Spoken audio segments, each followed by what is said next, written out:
and welcome back to Scum of the Caribbean. Glad to see you today. Right, today we are running a solo mission. It's me versus the AI, and we're testing a new ship which is hot off the 3D printing presses of Shapeways, which I'll talk to you about in a second. But first off, let's start off by discussing the Imperial forces. We have a small detachment out today. The Countess Ryad in her TIE Defender, Pilot Skill 5, Attack 3, Defense 3, Hill 3 and Shield 3, has been sent out on a little mission by the Admiral of the ISD Widowmaker. The Countess, her pilot skill is when you reveal a forward manoeuvre, you may treat it as K-turn, which is absolutely awesome. Now, with that, I've given her the title of TIE X7 for TIE Defenders only. Your upgrade bar loses the cannon and missile upgrades. After executing a 3, 4 or 5 speed manoeuvre, you may assign 1 evade token to your ship. Nice. Now, I've added to that the elite talent of Push the Limit. Once per round, after you perform an action, you may perform 1 free action shown in your action bar, then receive 1 stress token. Now, stress tokens on Defenders is not the best in the world because the TIE Defender's dial is not exactly green friendly. However, with the Twin Iron Engine Mark II modification, you may treat all bank manoeuvres as green, which means we've got a much better chance of actually washing that stress off, so we can then push the limit again to make sure we've got target locks and focuses to go with the speed 3, 4, 5 evade tokens that hopefully we're going to be getting. Now, she only has 1 ship flying out with her today, and that is a lowly Epsilon Squadron pilot, PS1, flying a TIE FO. Attack 2, Agility 3, Hull 3, Shields 1. We have given him 1 modification, because this is going to be a starting player. We're starting it from a 0, pilot skill 1 I should say, and we're going to try and get him some kills, try and get him some experience, get him some flying time, so we can upgrade him into our own personal little exceptionally good pilot. So he has a comm relay. You cannot have more than 1 evade token. During the end phase, do not remove an unused evade token from your ship. So we have the Countess Ryad and Epsilon Squadron pilot coming in at a whopping 54 points. As I said, this isn't going to be a big game. We're against 1 enemy ship.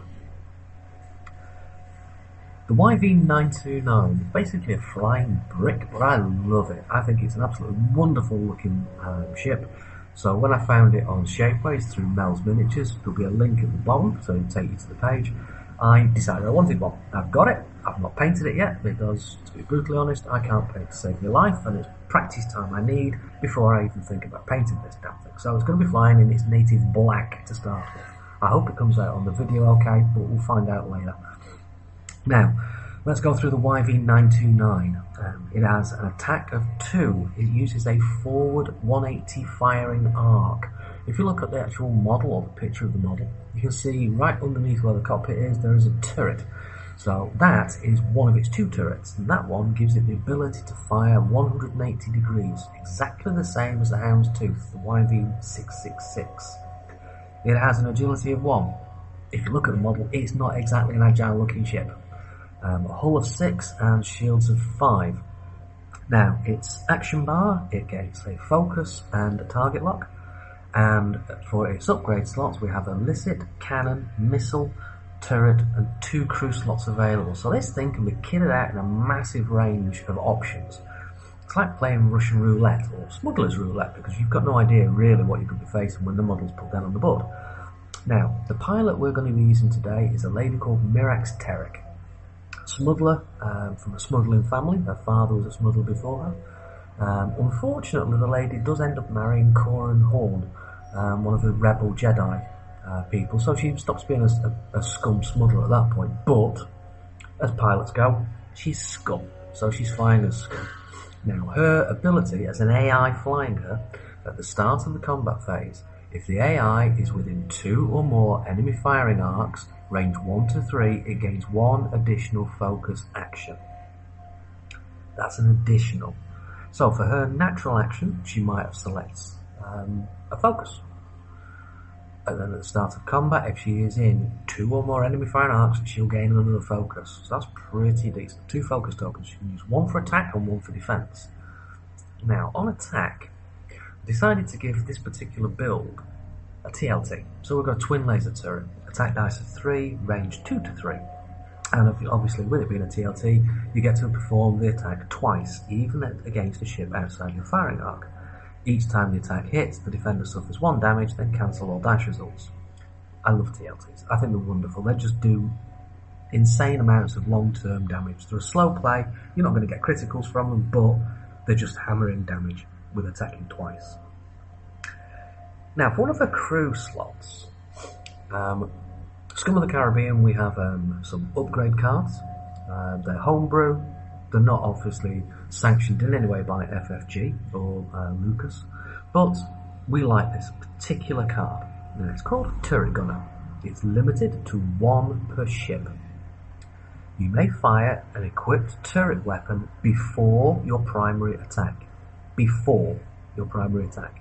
So, this gives Mirax with the 99 the ability to attack twice. She can use a turret with the turret gunner firing for her, and then she has her own natural attack. So we're using the TLT, which gets to attack twice. So Turret Gunner will fire twice for the TLT. Then Mirax will fire herself. So this particular build has got 3 shots potential. If she has you in her 180 degree forward firing arc, she can fire a primary after the Turret Gunner has fired the TLT twice, potentially wiping any particular ship off the board. Now, when we designed the Turret Gunner, we were actually thinking a lot about the Hawk 290. That has the ability to have a turret, no problem, and its primary attack is a sucky 1. So the second part of the Turret Gunner, which is why it's costing 5 points, is increase your primary weapon attack by 1 dice to a maximum of 2. Now with Mirax, the 99 has already got a primary attack of 2, so there's no additional benefit there, but it's a good card to slam onto a Hawk 290 to actually give it a little bit more teeth. Right, Mirax itself, she's been a smuggler for a long time. She likes to stay out of trouble, and she likes to keep her ship nice and sparkling clean and free of dents. So she's running point defense. Again, this is another Scum of the Caribbean homebrew card, and it is a limited card to large ships only modification. Comes in at a pretty beefy 4 points. Put the card down as you would do with any normal upgrade card and place 2 munitions tokens on it. Whenever you decide to use the card, remove 1 munitions token. So you actually can fire this card's ability 3 times before it's gone.